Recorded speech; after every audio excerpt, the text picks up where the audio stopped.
Hello, मेरी आवाज आप लोगों तक पहुंच रही है? Hello hello. हाँ जी। Hello hello hello.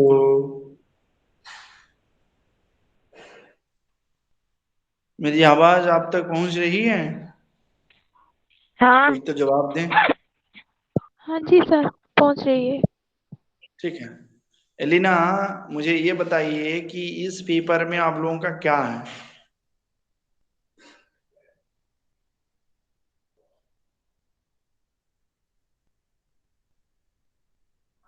इस पेपर में आपका क्या है, जरा बताइए।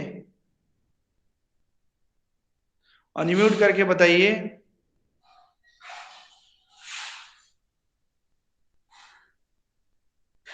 हेलो। हाँ जी सर।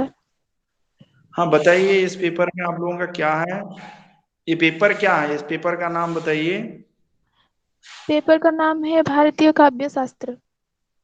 भारतीय काव्य शास्त्र। और इसमें क्या है? इसमें पहले है भारतीय काव्य शास्त्र एक परिचय। हम्म,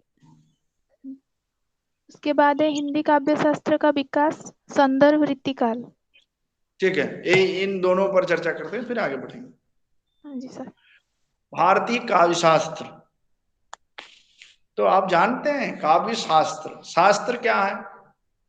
शास्त्र उसे कहा जाता है जिसमें किसी विषय पर नीति नियम बंधे हुए होते हैं।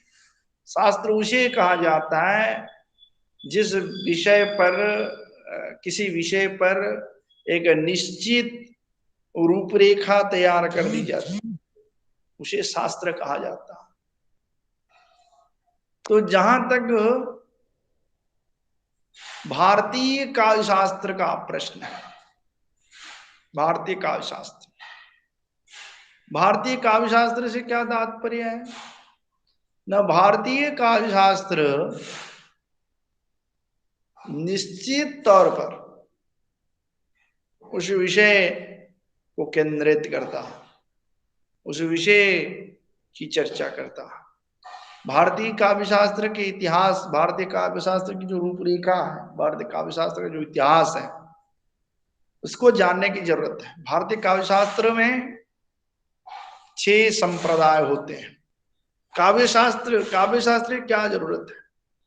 कहा जाता है, संस्कृत में कहा जाता है कि असारे संसारे सॉरी संसार विषवृक्ष द्वेव मधुर फले काव्यामृत रस स्वाद संगम सज्जन। अर्थात इस संसार विषय वृक्ष में दो ही मधुर फल मिलते हैं, और एक है काव्य का रसामृत, यानी काव्य का रस पान करना, और दूसरा है सत्संगति, यानी सत्संग लाभ करना। तो इसीलिए हम काव्य पढ़ते हैं। जिस प्रकार मनुष्य का जो शरीर है, उस मनुष्य की शरीर में एक संरचना होती है, मनुष्य के शरीर का एक बुनावट होता है, मनुष्य की एक स्ट्रक्चर, जिसे अंग्रेजी में हम कहते हैं, अंग्रेजी में इसे स्ट्रक्चर कहते हैं। उसी प्रकार काव्य शास्त्र का भी एक स्ट्रक्चर है।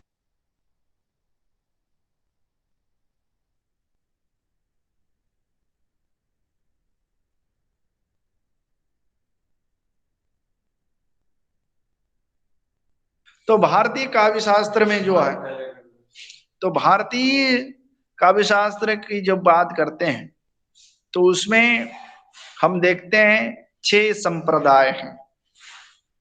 एक तो रस संप्रदाय, हालांकि रस पहले हैं या अलंकार पहले हैं, इसे लेकर विद्वानों में मतभेद है। तो रस संप्रदाय, अलंकार संप्रदाय, रस संप्रदाय, वक्रोक्ति संप्रदाय, रीति संप्रदाय, ध्वनि संप्रदाय और औचित्य संप्रदाय, इन 6 संप्रदायों को लेकर भारतीय काव्य शास्त्र की पीठिका बनी है। भारतीय काव्य शास्त्र की ऐतिहासिकता की परिकल्पना की जाती है। तो रस संप्रदाय जिसके प्रवर्तक माने जाते हैं भरत मुनि। भरत मुनि ने अपने नाट्य शास्त्र में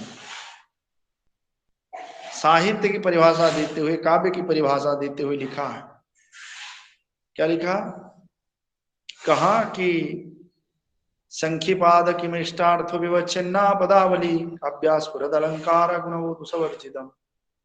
तो उन्होंने लिखा मृदु ललित पदाढ़्यम गूढ़ शब्दार्थहीनम धनपद सुख बुद्ध्यम युक्तिमन्न त्रयायति बहुरसकृत मार्गम संधि संधान युक्तम। अग्निपुराण कहता सभवति शुभ काव्यम नाटक प्रेक्षकाणम।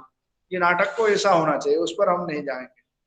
तो भरत मुनि रस सिद्धांत के प्रवर्तक माने जाते हैं, नाट्य शास्त्र के रचयिता हैं। इन्होंने अपने नाट्य शास्त्र में 8 रसों की परिकल्पना की है। ये 8 रस कौन है? न वीर, श्रृंगार, वीर, शांत, हास्य, करुण, इस प्रकार 8 रस है। आगे चलकर रसों की संख्या 9 हुई, अब इनकी संख्या 11 तक पहुंच गई है, वात्सल्य और भक्ति रस को मिलाकर। इस प्रकार ये रस संप्रदाय की कथा। अलंकार संप्रदाय, आचार्य भामह अलंकार संप्रदाय के प्रवर्तक माने जाते हैं। अलंकार संप्रदाय में दंडी आते हैं, अलंकार संप्रदाय में रूप्यक आते हैं। तो अलंकार के भी भेद बताए जाते हैं। अलंकार के मुख्यतः 3 भेद हैं, शब्द अलंकार, अर्थालंकार और उभय अलंकार। ये कहा गया है अग्निपुराण में शब्दालंकार रहिता विधिवीव सरस्वती, यानी शब्द अलंकार से रहित होने पर सरस्वती भी विधवा जैसी लगने लगती है। यानी अलंकार का कैसा परिचय आप देख सकते हैं, कैसा महत्व आप देख सकते हैं। फिर अलंकार संप्रदाय के बाद इस परंपरा के, इस भारतीय काव्य शास्त्र का और एक संप्रदाय है जिसे रीति संप्रदाय कहा जाता है। रीति संप्रदाय के प्रवर्तक आचार्य वामन हैं। वामन ने रीति की बात कहते हुए कहा कि रीतिरात्मा काव्य, काव्य की आत्मा रीति है। उन्होंने वैदर्भी, गौड़ी और पांचाली के नाम से 3 रीतियों की परिकल्पना की है। इसमें गुणों की संज्ञा भी बताई गई है। तो रीति के बाद भारतीय काव्य शास्त्र की श्रृंखला में एक और संप्रदाय है जिसे हम वक्रोक्ति के नाम से जानते हैं। वक्रोक्ति के बारे में ये बताया जाता है कि वक्रोक्ति संप्रदाय के प्रवर्तक हैं आचार्य कुंतक। कुंतक वक्रोक्ति संप्रदाय के प्रवर्तक माने जाते हैं। और कुंतक के बारे में ये कहा जाता है कि वक्रोक्ति काव्य जीवितम। कुंतक मानते हैं कि काव्य का जो जीवन है वो वक्रोक्ति है। वक्रोक्ति से ही काव्य आगे बढ़ा है। वक्रोक्ति के बिना काव्य की परिकल्पना नहीं की जा सकती। उसी प्रकार उन्होंने वक्रोक्ति के कई भेद उपभेद किए। फिर इस परंपरा, माने भारतीय काव्य शास्त्र में एक और संप्रदाय है ध्वनि, जिसके प्रवर्तक आनंदवर्धन है। तो उन्होंने ध्वनियों के प्रकार भेद की चर्चा की। ध्वनि किस प्रकार, काव्य में ध्वनि की क्या आवश्यकता है, ध्वनि का क्या महत्व है, ध्वनि गुणभूत ध्वनि आदि, इस प्रकार ध्वनि को विभाजन करते हुए इसकी चर्चा की। और सबसे जो अंतिम संप्रदाय है जिसे औचित्य संप्रदाय कहा जाता है, क्योंकि काव्य में उचितता, उचित और अनुचित की जब बात आती है, इसे आधार में लेकर, इसे दृष्टि में लेकर जिस संप्रदाय की बात कही गई, जिस संप्रदाय को विचार में लिया गया, वो है औचित्य संप्रदाय, जिसके प्रवर्तक आचार्य क्षेमेंद्र माने जाते हैं। तो आचार्य क्षेमेंद्र औचित्य संप्रदाय के प्रवर्तक हैं। औचित्य संप्रदाय के बारे में कहा जाता है। इस प्रकार भारतीय काव्य शास्त्र की जो रूपरेखा है, इसके अंतर्गत अलंकार, रस, ध्वनि, वक्रोक्ति, रीति और औचित्य, इसी प्रकार इसका एक परिचयात्मक विवरण है।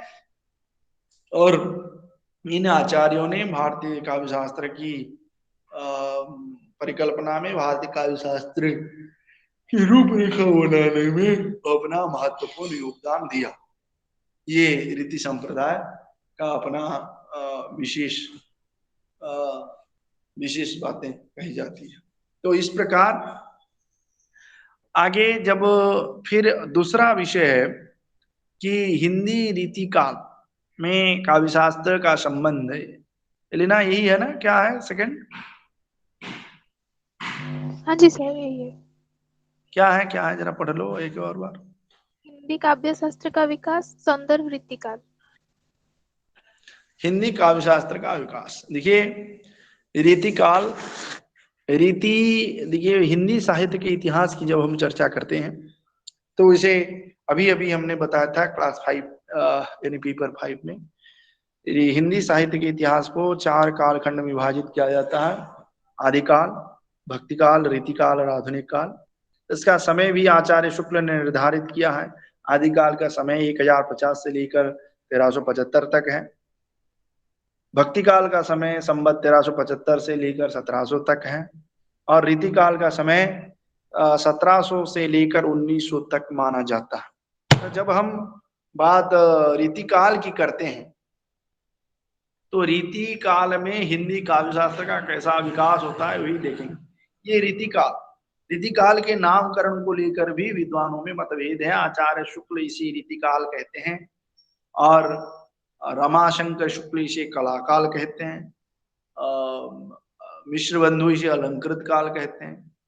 तो इसी प्रकार इसे कई नामों से नामित किया जाता है। रीति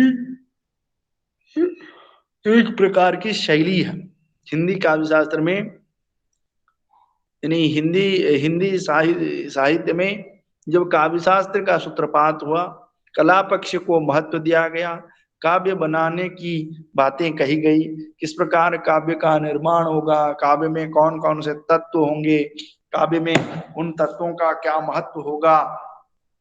जब इन पर विचार किया गया, जब इन पर बातें आई, तब रीतिकाल के कवियों ने इस पर विस्तार पूर्वक चर्चा की।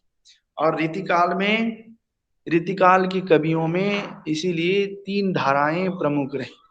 ये 3 धाराएं क्या क्या है न, रीतिबद्ध, रीति सिद्ध और रीति मुक्त। रीतिबद्ध क्या है न, वे कवि रीतिबद्ध कहलाए जिन्होंने रीति काव्य शास्त्रीय नियमों का पालन करते हुए काव्य शास्त्रीय ग्रंथों की रचना की। यानी आप यूं कह सकते हैं हिंदी में जो रीति काव्य परंपरा, रीति ग्रंथों की परंपरा, काव्य शास्त्र परंपरा का विकास हुआ वो रीतिबद्ध कवियों से। रीतिबद्ध वे कवि हैं जिन्होंने संस्कृत काव्य शास्त्र का आधार ग्रहण करते हुए हिंदी में ऐसे ग्रंथों का प्रणयन किया। रीति मुक्त का रीति सिद्ध कौन है?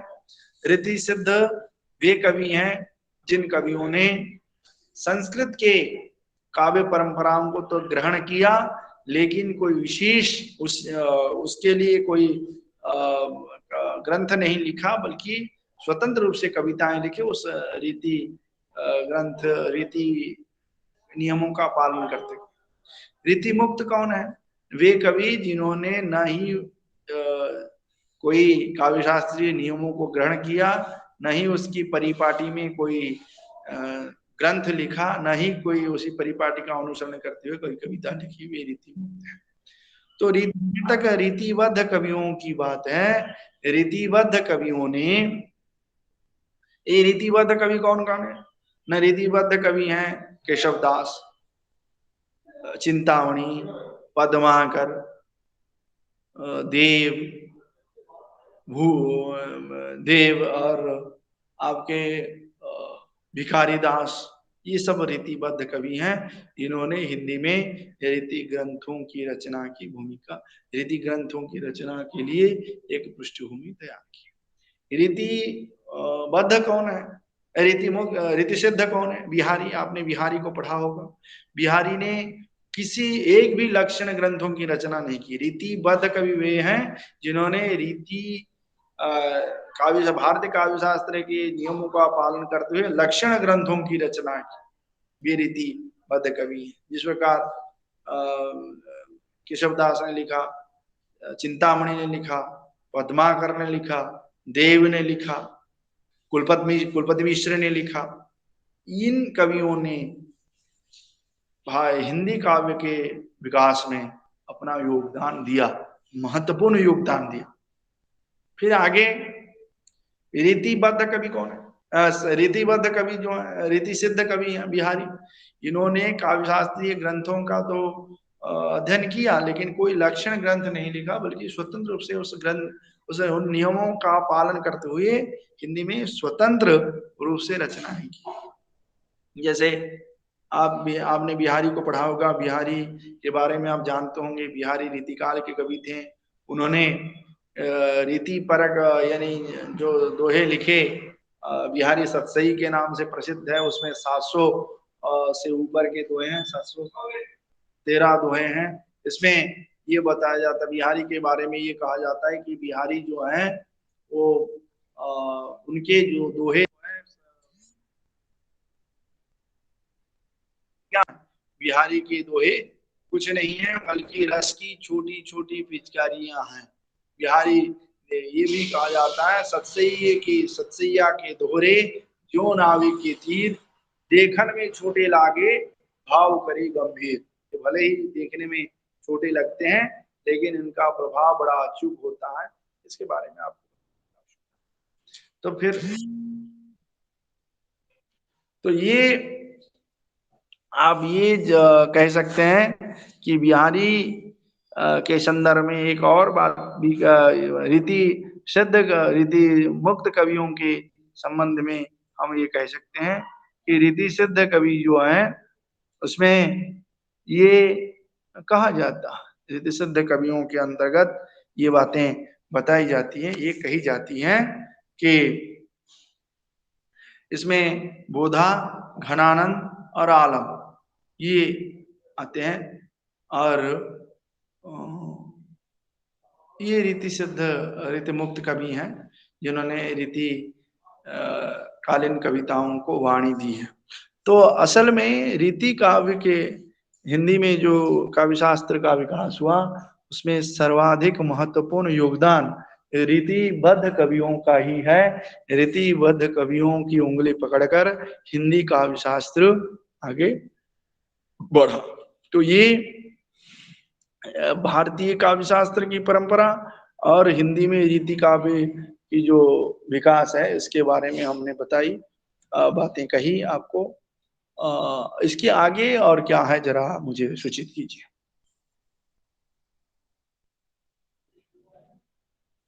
हेलो जी सर। बाद हिंदी कोई का बताए? विकास हाँ, आधुनिक काल। हेलो, आधुनिक काल। हेलो, हिंदी काव्य शास्त्र का विकास आधुनिक आधुनिक, काल। हाँ, उसके बाद सर उसके बाद काव्य लक्षण। ठीक है, हिंदी काव्य शास्त्र का विकास आधुनिक काल, इसकी चर्चा करते हैं। देखिए, रीति काल में जो कवि हुए, जो रीतिबद्ध कवि हुए, इनके बारे में हमने बताया। रीतिबद्ध कवि कौन कौन हुए और उन्होंने रीति काव्य को किस प्रकार रीति काव्य शास्त्र की दृष्टि से कैसे एक महत्वपूर्ण भूमिका निभाई।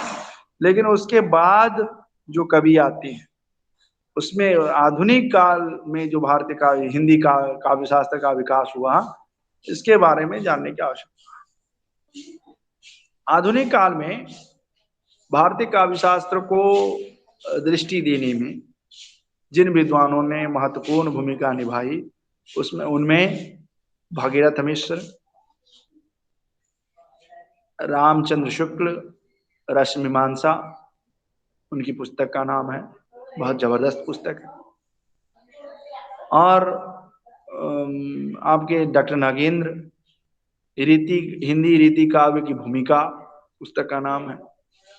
उसमें इन्होंने काव्य शास्त्र के तमाम भेद और उपभेदों की चर्चा की और ये बताया कि काव्य शास्त्र की दृष्टि से कैसे इन ग्रंथों ने, रस मीमांसा में आचार्य शुक्ल लिखते हैं कि रस क्या है, रस की परिभाषा, रस का स्वरूप, रस के अंग विभाव अनुभाव संचारी संयोगरात रस निष्पत्ति जो बातें इसमें कही गई है, इन तमाम बातों का उल्लेख यहाँ भी है। तो इस प्रकार एक व्यापक धरातल पर, एक व्यापक पृष्ठभूमि में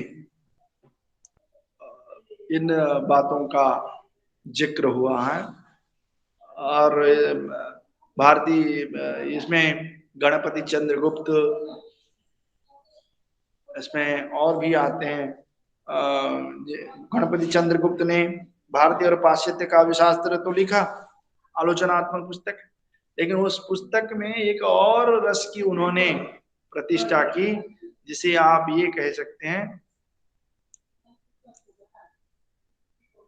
शताब्दी क्या है, तो इन्होंने एक और रस की भी स्थापना की, जिसे बौद्धिक रस के नाम से उन्होंने नामित किया।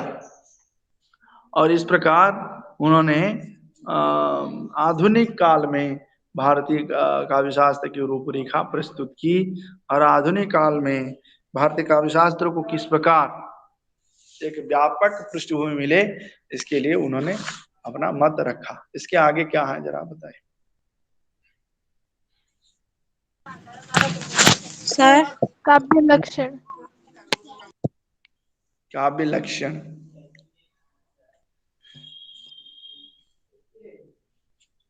काव्य के क्या लक्षण होते हैं, काव्य किसे कहा जाता है?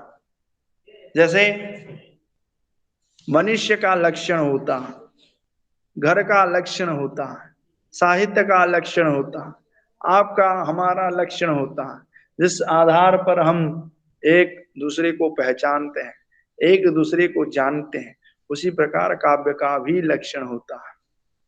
काव्य के बारे में जो परिभाषा है उसे काव्य लक्षण माना जाता है। तो काव्य के बारे में क्या क्या परिभाषा है, क्या क्या बातें कही जाती है, ये जानना जरूरी है। तो काव्य लक्षण, काव्य यानी भरत मुनि से लेकर अग्नि पुराण से लेकर भामह से लेकर दंडी से लेकर विश्वनाथ से लेकर पंडित राज जगन्नाथ से लेकर जो विद्वान हुए, जिन्होंने काव्य की परिभाषा दी, ये काव्य के लक्षण बताए जाते हैं। सबसे पहले हम अग्नि पुराण की बात करते हैं। अग्नि पुराण में काव्य के क्या लक्षण बताए गए, काव्य की क्या परिभाषा गढ़ी गई। अग्नि पुराण में ये कहा गया कि काव्य वह है जिसमें अग्नि पुराण ये बताता है कि काव्य जो है उसमें कहा गया कि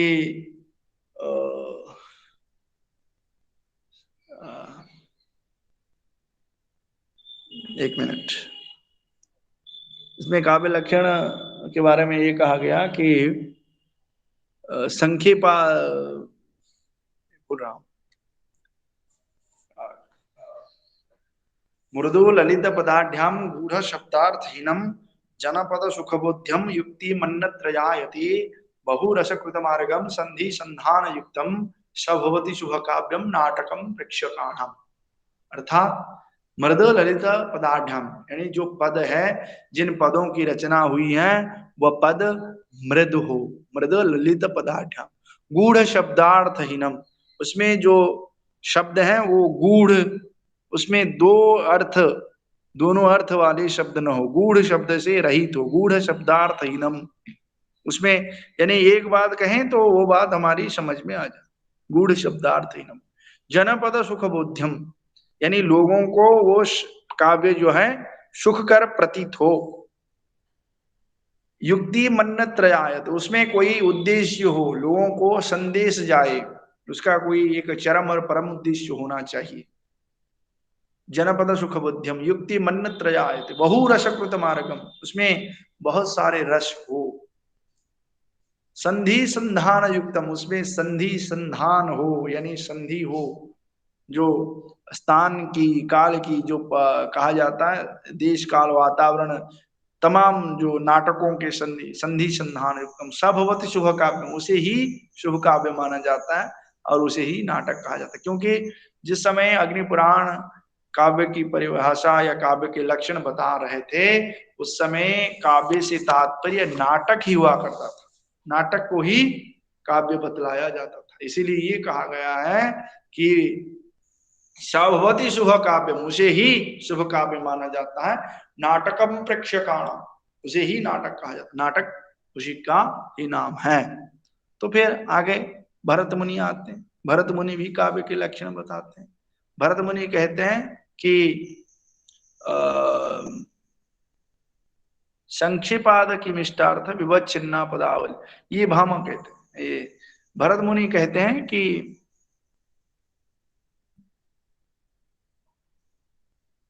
नाटक, भरत मुनि, श्लोक याद नहीं आ रहा है, भरत मुनि काव्य के लक्षण बताते हैं कि काव्य जो है उसे रसपूर्ण होना चाहिए, उसे लोगों के लिए हितकर प्रतीत हो। फिर दंडी आते हैं, आज भामह आते हैं। ततो शब्दार्थ कहा जाता है, शब्द और अर्थ के साथ जो रचना है उसे काव्य कहा जाता है। पर कविराज विश्वनाथ लिखते हैं कि काव्यम रसात वाक्यम रसात्मकम काव्यम, वाक्य जो है, वाक्यम का रसात्मक काव्य ही, वाक्य जो है रसात्मक रसपूर्ण वाक्य ही काव्य है, ऐसा भरत मुनि मानते, विश्वनाथ मानते हैं। तो फिर पंडित राज जगन्नाथ भी लिखते हैं कि रमणीय प्रतिपादक रचना काव्य है। रमणीय प्रतिपादक जो रचना होती है उसे काव्य माना जाता है। तो काव्य की इस प्रकार अनेक अलग लक्षण दिए गए हैं। फिर आगे जब हम तुलसीदास की परिभाषा लेते हैं, तुलसीदास कहते हैं सुरसरी समसब कहाँ हित होई, यानी कविता जो है वो सुरसरी के समान है। यानी जिस प्रकार गंगा, सुरसरी का अर्थ है गंगा, जिस प्रकार गंगा बहती तो रहती है, लेकिन इस प्रवाह में, इस बहाव में वह क्या करती है, न सबका हित साधन करती है, सबका मंगल विधान करती है। इसी प्रकार कविता जो है, काव्य जो है, सबका मंगल, उसे सबका मंगल करना चाहिए, कविता का ये विषय होना चाहिए। कविता का इसे आप कह सकते हैं कि ये कविता का मूल उद्देश्य होना चाहिए।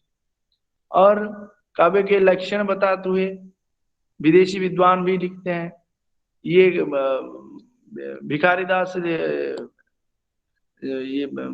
केशवदास लिखते हैं, यद्यपि भिखारी लिखते हैं, यद्यपि सुजाति सुलक्षणी सवर्ण सरस सुब्रोत भूषण विनु न विराजे कविता बनिता मित। इसका अर्थ यह है कि यद्यपि तमाम प्रकार के परिधानों से विमंडित होने पर एक नारी सुंदर नहीं कहला सकती, जब तक वो तमाम अलंकारों से आभूषण होने पर जिस प्रकार एक नारी सुंदर नहीं कहला सकती जब तक वो भूषण नहीं पहनता, उसी प्रकार कविता में भी कला चातुर्य का होना यहाँ जरूरी है, और कला चातुर्य से ही कविता महान बनती है। इस प्रकार कविता के अलग अलग लक्षण विद्वान, और भी अलग अलग जो विद्वान हैं, अलग अलग उनका विचार है, उन्होंने भी इसका ब्यौरा किया है, उसका विचार किया है। तो आपके कोर्स में है, आप एक एक करके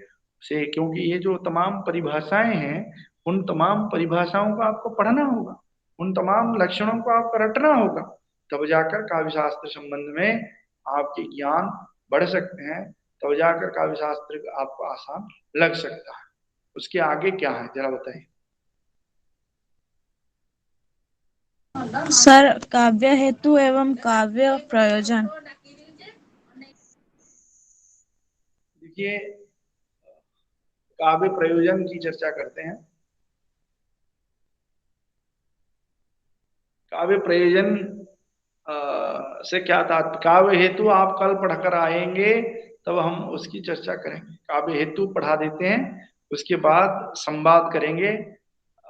क्या अब तक हमने पढ़ाया जो आपको समझ में आया या नहीं, काव्य का क्या प्रयोजन है जीवन में। हम हमारे जीवन में उन चीजों को हम पढ़ते हैं, उन चीजों को देखते हैं।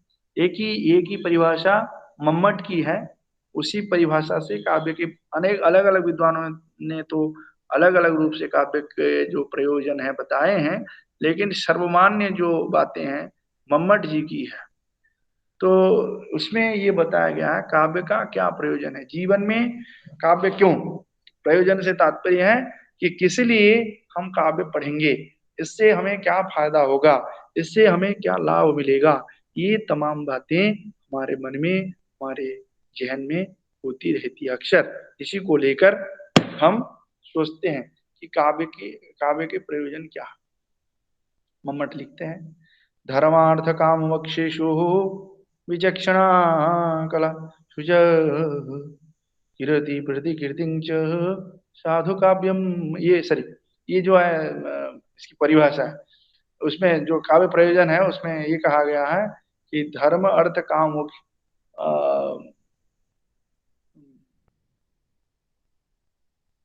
धर्मार्थ, एक मिनट, उसमें ये कहा जाता है धर्म,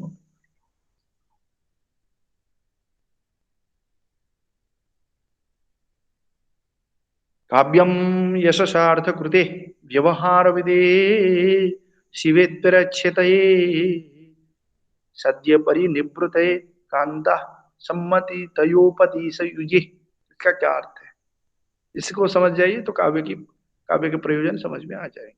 काव्यम यशसार्थ कृते, यश, यश सार्थ यानी यश और अर्थ, व्यवहार विधेय व्यवहार का ज्ञान, तीनों याद रखिए, यश की प्राप्ति, अर्थ की प्राप्ति, व्यवहार का ज्ञान, तीन हो गए। काव्यम यशसार्थ कृते व्यवहार विधि शिवे त्वरे क्षतये, यानी तमाम मंगल को नाश, अमंगल को नाश करके मंगल प्रदान करवा, शिवे त्वरे क्षतये। और कांता सम्मति तयोपदेश, यानी काव्यम यश सार्थ कृते व्यवहार विदे शिवे त्वरे क्षतये कांता सम्मति, यानी कामिनी के समान, कांता के समान उपदेश देने वाला। तो इन बातों को चर्चा करते काव्य के प्रयोजन। काव्य क्यों, काव्य इसीलिए है कि यश सार्थ कृते, काव्य हमें यश प्रदान करता है। जो कवि है इसीलिए लिखता है कि उसे लोग पढ़ें और उसे यश मिले। पहले कभी यही तो लिखता है, जगन्नाथ दास को यश मिला कि नहीं, जगन्नाथ दास को आज हम इसी, तुलसीदास को हम इसीलिए याद करते हैं क्योंकि उन्होंने रामचरितमानस लिखा। जगन्नाथ दास को यश मिला इसीलिए हमने उन्हें याद करते हैं क्योंकि उन्होंने भागवत लिखा। बलराम दास को इसीलिए याद किया जाता है क्योंकि उन्होंने लक्ष्मी पुराण लिखा। ये तो यश है। और यशार्थ कृति, अर्थ, क्योंकि कवि उस समय राज कवि था, राज दरबार में रहता था, राजा श्रेयी था, इसीलिए उसे अर्थ की आवश्यकता थी और अर्थ के लिए वो कविता लिखता था।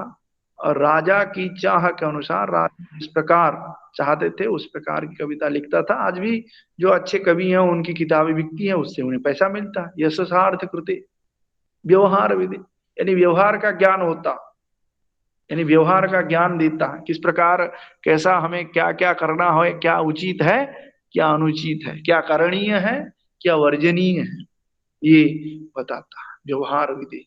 शिवे, शिवे यानी अशिव को नाश करके तमाम मंगल को अमंगल को नाश करके मंगल प्रदान करना। जैसे तुलसीदास ने लिखा, मंगल भवन मंगलहारी द्रवहु सदशरथ अजर विहारी, ये भी काव्य का प्रयोजन है। और कांता सम्मीत, जिस प्रकार कांता का अर्थ है पत्नी, पत्नी शब्द का अर्थ जानिए, पतने तारायते इति ही जो आपको पतन के मुंह से आपका उद्धार करता है, आपका तारण करता है, वही पत्नी है। यानी अगर आप गलत काम कर रहे हैं, उसे अगर कोई आपको सही दिशा निर्देशन कर सकता है तो वो पत्नी कर सकती है। रावण को मंदोदर ने किया था, रावण ने माना नहीं माना वो अलग बात है। तो काव्य हमें अच्छाई और बुराई, क्या करना चाहिए क्या नहीं करना चाहिए, क्या करने से क्या फायदा होगा क्या नहीं फायदा होगा, किसमें हम घाटे में रहेंगे किसमें हम मुनाफे में रहेंगे, ये बताता। तो ये काव्य के प्रयोजन है। इन्हीं बातों के लिए हम काव्य को पढ़ते हैं। लेकिन तुलसी बाबा एक दूसरी बात कहते हैं। तुलसीदास, आपने नाम सुना होगा, पढ़ा है तुलसीदास को? कितने लोगों ने पढ़ा है जरा बताइए अनम्यूट करके। किसी ने नहीं पढ़ा? पढ़ाई है सर। पढ़ा है ना? सुभाश्री ने नहीं? सर पढ़ा है सर लेकिन याद नहीं आ रहा है। मैंने याद, थोड़ों ने पूछा, मैंने कहा पढ़ा कि नहीं पढ़ा? सर पढ़ा है। तुलसी ने लिखा है रामचरितमानस में, स्वांत हाँ सुखाय सर। रघुनाथ जी। हाँ सर, तुलसीदास ने। तुलसीदास ने लिखा स्वांत सुखाय, यानी मैंने काव्य की रचना इसलिए की कि अपने स्वांत सुखाय, यानी स्वांत, स्व, स्वयं जो मेरे, मैं अपने अंतरात्मा को खुश दे सकूं, इसीलिए मैंने लिखा स्वांत सुखाय। और इसीलिए कहा जाता है कि काव्य का प्रयोजन अंतर मन को शांति प्रदान करने का भी होता है।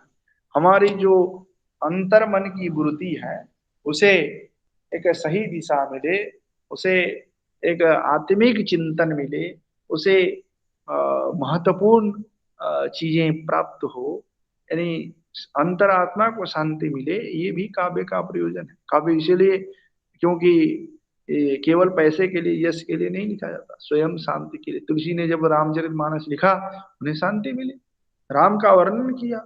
राम जो मर्यादा पुरुषोत्तम है, जो परम ब्रह्म है, उसे उन्होंने मर्यादा पुरुषोत्तम रूप में प्रतिपादित किया। राम को आम जन, देखिए आपने रामचरितमानस पढ़ा होगा और निराला की जो राम की शक्ति पूजा अगर आपने पढ़ी होगी, तो उसमें दोनों के राम में देखिए, एक परम ब्रह्म राम है, एक मनुष्य राम है। निराला की शक्ति पूजा का जो राम है वो निराला स्वयं है। निराला लिखते हैं, धिक धिक ऐसे जीवन को जो पाता आया विरोध, धिक धिक ऐसे साधन को जो आज तक, जिसके लिए आज तक किया शोध। ऐसे जीवन को धिक्कार है, क्योंकि एक तरफ राम है, दूसरी तरफ रावण। जब रामचरितमानस में देखिए, रामचरितमानस में ये कहा जाता है, राम रथी रावण रथी वीरथ रघुवीरा। रावण जो है रथी है, रावण जो युद्ध करने के लिए आता है वो रथ लेकर आता है, लेकिन रथ नहीं है किसके पास? राम के पास नहीं है। इसीलिए तुलसी जब विभीषण वर्णन करते हैं वो कहते हैं कि रावण रथी वीरथ रघुवीरा, देख विभीषण होहि अधीरा। जब विभीषण ने देखा तो उसका मन अधीर हो। कहने का तात्पर्य है, काव्य में तुलसी ने जो निराला ने, तुलसी ने जो राम को दिखाया है, ये उनके मन मस्तिष्क का उपजा हुआ वो चरित्र है जो वे सबके सामने रखना चाहते हैं। अब देखिए, अब समय चर्चा की हो गई है, 40 मिनट लगभग बीत चुका है। अब हम विचार करेंगे जो विषय हमने पढ़ाया, और कल आप लोग इसे पढ़कर आइए, धीरे धीरे इसे एक एक करके चर्चा करेंगे। क्योंकि बोलना मैं तो अब बोल ही रहा हूँ, लेकिन जब दोनों तरफ से बातें होंगी तब चर्चा आगे बढ़ेगी और अच्छा लगेगा। ठीक है? ठीक है सर। लिंकू करके कोई हैं जिन्होंने हैंड रेज किया है, जरा अनम्यूट करिए और क्या सवाल है तो पूछिए।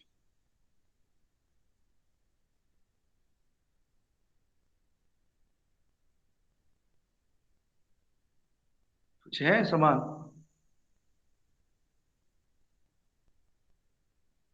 कोई सवाल है? नहीं सवाल? किसी के मन में कोई शंका है, कोई विषय है, विचार है, बताइए। काव्य शास्त्र आपने पढ़ा है? जो जब से किताब आई है आपके पास, आपने काव्य शास्त्र पढ़ा है?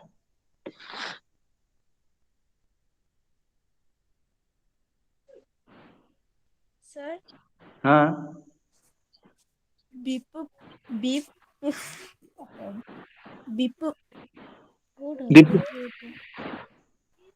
विपुप्ति अर्थपरक परिप्रेक्ष्य, इसका मतलब क्या है? क्या आप क्या बोल रही हैं? दीपुक्ति क्या है? वो जो जी काव्य हेतु एवं काव्य प्रयोजन हम्म उस उसी में आता है ये। हम्म तो विपत्ति अर्थपरक परिप्रेक्ष्य, इसका मतलब क्या है? अर्थपरक का अर्थ है उसका अर्थ क्या है, और परिप्रेक्ष्य यानी किस संदर्भ में उसे प्रयुक्त किया जाता है, ये परिप्रेक्ष्य है। हाँ जी। जैसे एक हमारा अर्थ होता है और उसका एक प्रयोजन परिप्रेक्ष्य होता है, यानी किस प्रयोग परिप्रेक्ष्य में उसका प्रयोग किया जाता है। जैसे कल, एक शब्द को लीजिए, कल। कल का अर्थ है बीता हुआ कल, आने वाला कल, और पानी की जो धारा कल कल बहती है, उसका ये अर्थ है। लेकिन प्रयोग में जब उसका हम प्रयोग करते हैं तो वो परिप्रेक्ष्य है, यानी पानी की धारा कल कल बह रही है, इसका अर्थ है पानी की धारा बह रही है। और एक अर्थ है कल, कल में कटक गया था, इससे पता हो जाता है कि ये बीता हुआ जो कल है उसके बारे में बात हो रही है। जब हम कहते हैं कल हम पूरी जाएंगे, तो ये आने वाले कल को व्यतीत करता है, ये उसका परिप्रेक्ष्य है। हाँ बताइए, और किसी को कोई डाउट?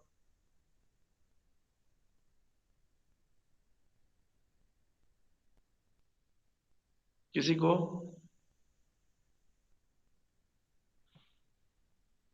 कौन कौन है जरा देख लेते हैं।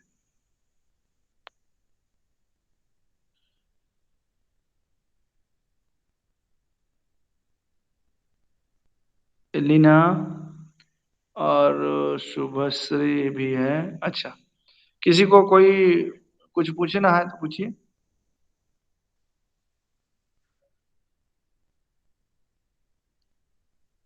पूछना नहीं है?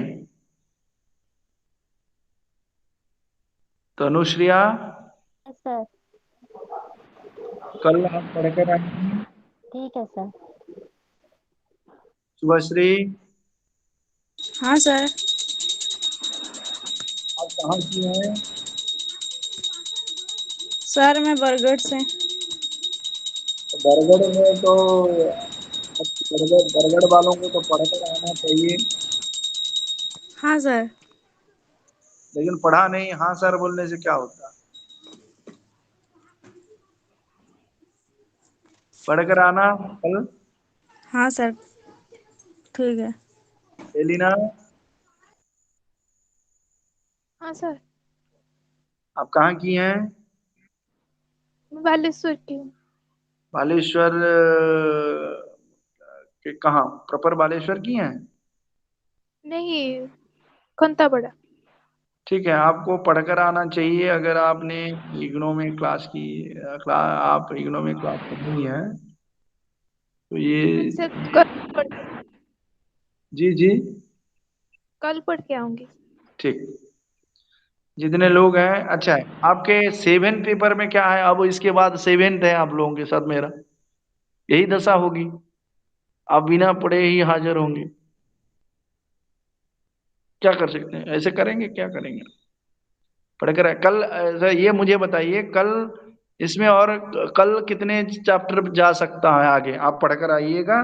क्या क्या इसमें है जरा कहिए। कल, कल के लिए कहिए, ये भारतीय काव्य शास्त्र वाला जो है।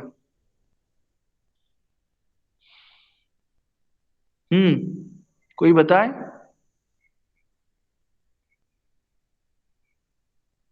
एलिना, आगे बताओ कल के लिए क्या है।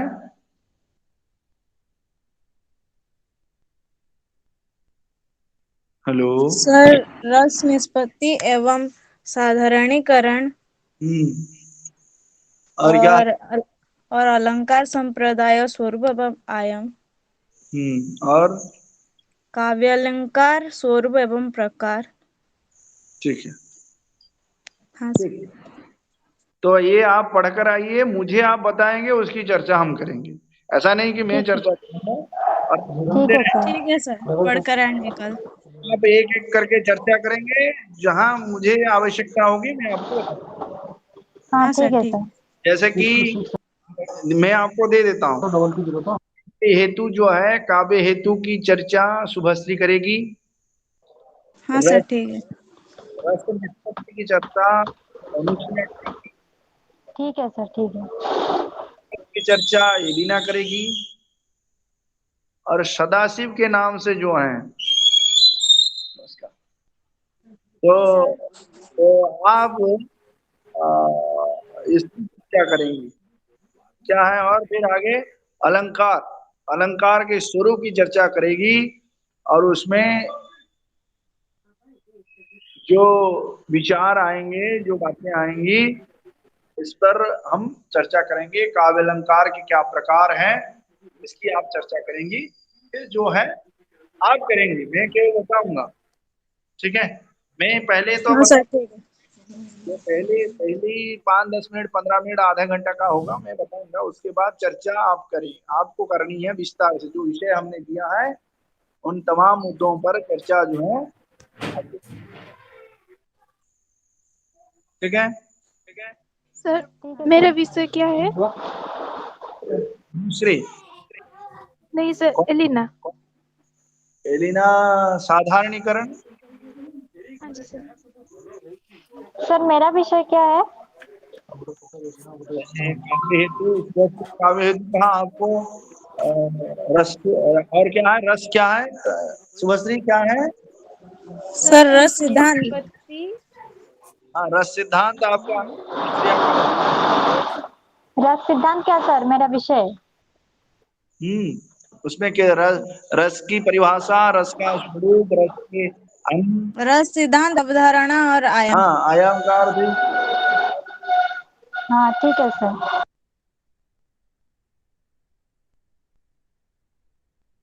तो उसमें हमें मोह साथ, सॉरी सॉरी सॉरी, सुनो सुनो, 1 मिनट।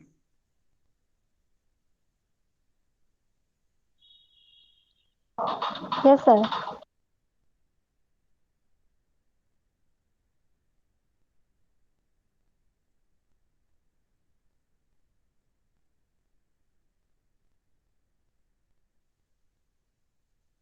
तो हो गया, क्लियर हो गया क्या क्या करना होगा कल? हाँ सर हाँ ठीक है। सर, हाँ सर। क्लियर हो गया। विषय लेकर आप आइए। ठीक है, आपके मन में विचार है उसे कल चर्चा करेंगे। फिर दो, अच्छा ये मुझे बताइए कि पेपर 7 में क्या है?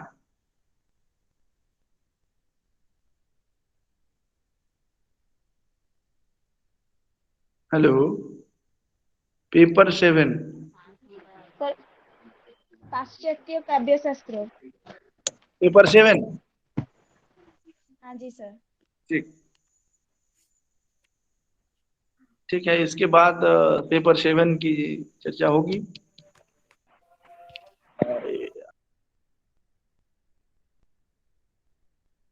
आप लाइन पर रहिए, 5-8 मिनट में हम ज्वाइन करेंगे पेपर 7 में। मैं थोड़ा पानी पी ठीक है लेता सर, ठीक है सर।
और किसी की कोई शंका है जितना हमने पढ़ा है?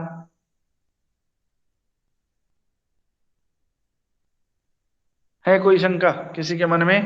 नहीं सर। जितना मैंने डिवाइड किया है उतना पढ़ के आना कल। ठीक है सर। बिना पढ़े कैसे हो सकता? अब पाश्चात्य काव्य शास्त्र की वो तरफ बढ़ेंगे, 2-4 मिनट है,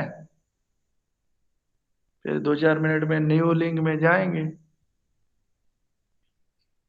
तब तक आपके मन में कोई विचार आता है तो पूछिए, मैं अनम्यूट कर देता हूँ आप।